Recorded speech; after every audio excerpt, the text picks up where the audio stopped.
The current reports of funding by NGOs, including U.S.-based organizations, allegedly assisting Meretz and the Zionist camp, made headlines because of the scale of the funds involved. For many years, Israeli elections and candidates' parties have all gone outside of Israel, particularly to the United States, to raise funds. And that's not unusual, but the scale of this seems to be unusual. And also there's a lot of secrecy and questionable behavior which does need to be investigated.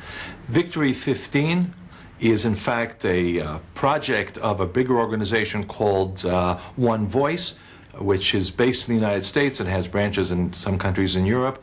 And they list a number of partners. It's somewhat ambiguous, their funding is ambiguous, but they list a number of partners which are problematic and need to be at least reported. The State Department is listed as a partner. We don't know what the term partner actually means, and that's part of the problem here. There's a problem in the NGO world in general about often not being transparent and having relationships with funders which need to be explored and presented to the public in more detail, particularly when it involves elections. So in this case, in addition, on the One Voice website, you see partners that include the New Israel Fund and J Street and the U.S. State Department and many, many other organizations. There are 20 or 30 partners listed there. And if they are, in fact, in some way funding this Victory 15 framework, which is clearly a framework to defeat Prime Minister Netanyahu, then according to Israeli election laws and according to democratic common sense and general rules of behavior, they need to put that information on the table so the public knows who's behind this. There are reports, as you said, that the U.S. State Department is funding NGOs to remove Prime Minister Netanyahu from power. But you're also saying that this is not a new trend. What do you mean by that? Well, the fact that the Israeli government or the Israeli democratic process is being a target for other governments, not just the United States, but particularly in Europe, has been a problem for a number of years.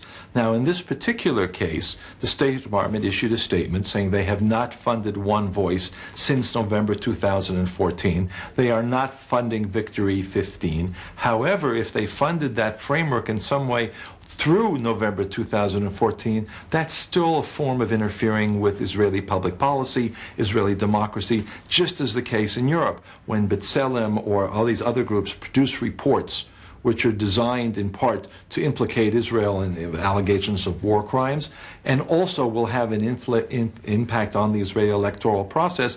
That is also a form of interfering with the Israeli democratic process. Those are funded largely by European governments. So this whole area really needs to become much more publicly visible, and I think it is a good thing for the Electoral Commission under Judge Jobrin to look at this aspect in its broadest sense, but also in terms of if it's a court educated process, that would be good. And for the Attorney General, large-scale foreign funding, particularly if it's governmental, needs to be available to the public as information in order to make informed choices.